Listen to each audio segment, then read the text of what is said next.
Okay, guys, so today we're going to be working on a red panda. So let's see how this turns out. I was thinking about a monster, but then I decided against it. This is the reference. So here I am getting started. I'm trying to block out the main forms. I split the page up into four quadrants just so that I could kind of wrap my eyes around how to, position everything. And then here I am trying to break up the feet. Feet are kind of tough. Just I'm trying to break them into two segments, and then I can split each of those two segments into each toe, right? At least for that particular section. Now here I'm getting into the face. I'm trying to get things blocked out. I'm trying to figure out where to position the eyes and the nose because, look, dude, I don't know what makes red pandas so freaking cute, but if I die and come back to life, I think maybe a red panda is between red panda, capybara, and maybe a flying squirrel. The only part that was a little bit like iffy for me though is when I said I wanted to be a flying squirrel. My wife said she wanted to be an eagle, and eagles eat flying squirrels. So it's kind of a conundrum for me, you know. So, anyways, here I go laying in some charcoal, and then I just smudge it out a little bit with a piece of paper because I'm trying to get like a nice base layer, of value to work with. And then here I am messing with a kneaded eraser. I tried to mess up the kneaded eraser so that I could get some kind of like cool shapes or basic forms because it's not about working hard, it's about working smart. And anything you do to make things faster, do it. If you got to trace, trace. No one cares. And then here I am trying to like add a little more detail to the fur and whatnot, and just kind of having fun with that. I'm trying to hold off a little bit on the face, and then once again, I'm trying to block in more of the like darker shapes on the bottom of the photo. And in the image, like the bottom was a predominantly darker shape, and the top had a little more like reds and lighter values. So I kind of got over a little bit of my fear of the face, and I got back going on the face. When you're drawing, it's good to like stop and go, because you kind of need to let your eyeballs warm up. Um, because you'll be good to go for a while, and then after a while your vision burns out, so you got to keep switching around. It's really helpful, and I highly recommend it.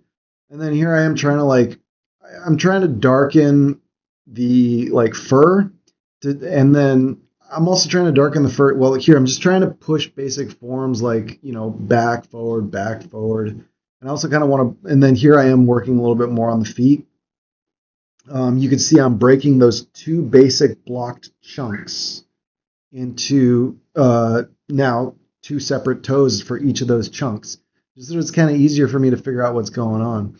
All right, now I'm on the ear, and then once again, yeah, I'm on the ear a little bit, and then here I'm trying to separate, like I'm trying to push the blacks underneath the face to push the face forward. And then here I am trying to render a little bit of the feet in the foreground a little bit more. And if you hear any parrot sounds in the background, that's my parrots or my wife's parrots. We got two. One's kiwi, one's mango. They're amazing.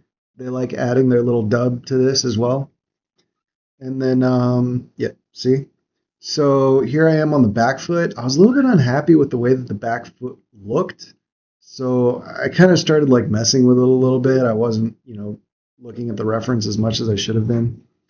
And then and when you saw the red pencil a little bit a while ago, I started grabbing the red pencil because I really wanted to try and get the breakup between the bottom darks and the top reds of the panda. And now I'm trying to like outline the eyes a little bit more because where you want the viewer to look is where you need the most contrast.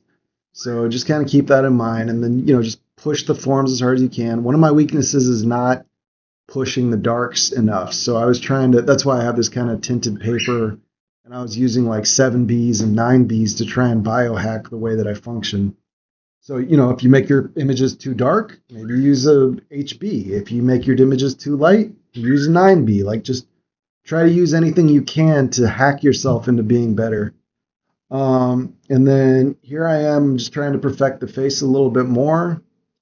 Just kind of going at it, darkening up those. There's some like kind of darker shapes and lighter shapes on the face that are freaking cute. So I was just trying to like emphasize that a little bit more. And then here I'm just trying to like break up the outlines, push things a little bit more, bounce around a little bit more.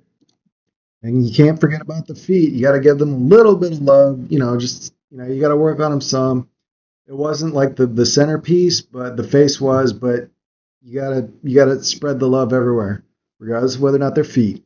Sorry, Quentin Tarantino. I'm not a huge fan of feet, but I still like feet. I get it, but I don't get it. I'm confused. All right, voila. All right, later, guys. And if you guys want to see more content, please support me, subscribe, give me a like. Come on, hook it up.